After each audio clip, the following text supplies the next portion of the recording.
মাদারীপুরের শিবচরে ধর্ষণের অভিযোগে অভিযুক্ত মিঠুন মজুমদারের ফাঁসির দাবিতে শিক্ষার্থী ও যুবকদের উদ্যোগে বিক্ষোভ মিছিল ও প্রতিবাদ সমাবেশ অনুষ্ঠিত হয়েছে।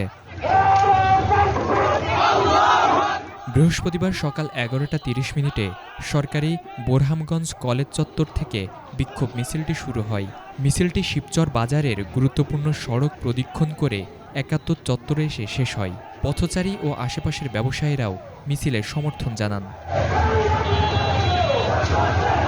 71 চত্বরে অনুষ্ঠিত সমাবেশে বক্তারা বলেন, ধর্ষণ নৃশংস ও ঘৃণ্য অপরাধ। মিঠুন মজুমদার সহ সকল ধর্ষকের শাস্তি সর্বোচ্চ মৃত্যুদণ্ড হওয়া উচিত। প্রকাশ্যে এমন দৃষ্টান্তমূলক শাস্তি কার্যকর হলে ভবিষ্যতে কেউ এমন অপরাধ করার সাহস পাবে না বলে বক্তারা দাবি জানান। সমাবেশে আরও বলা হয়, দ্রুত বিচার কার্যক্রমের মাধ্যমে অভিযুক্তদের সর্বোচ্চ শাস্তি নিশ্চিত করতে হবে। এর মাধ্যমে নারীর প্রতি সহিংসতা কমবে এবং আইন শৃঙ্খলা আরও সুদৃঢ় হবে। এর আগে 8 ডিসেম্বর বটতলা সরকারি প্রাথমিক বিদ্যালয়ের প্রথম শ্রেণীর শিক্ষার্থী ফারজানা বিদ্যালয়ে যাওয়ার পথে প্রলোভন দেখিয়ে মিঠুন মজুমদার তাকে নিজ বাড়িতে নিয়ে ধর্ষণ করে বলে অভিযোগ ওঠে। পরে স্থানীয়দের সহায়তায় তাকে আটক করে পুলিশের সোপর্দ করা হয়।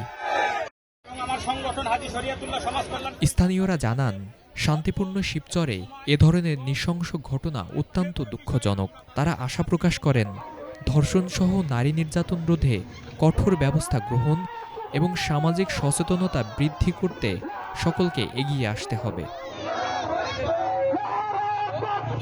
ফরিদুল ইসলাম ইমন, এটিএন বাংলা, ঢাকা।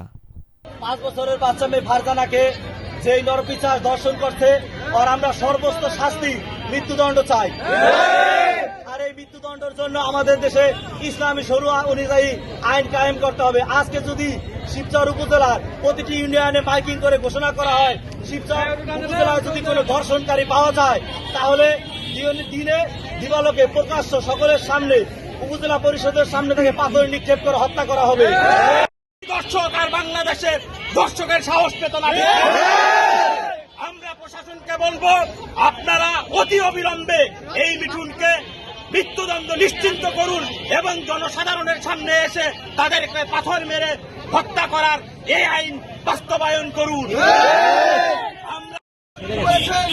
আমরা সর্বশেষ যতটুকু তথ্য জানতে পেরেছি, তার নাকি 9 থেকে 12 বছরের একটি সাজার কথা চলতেছে।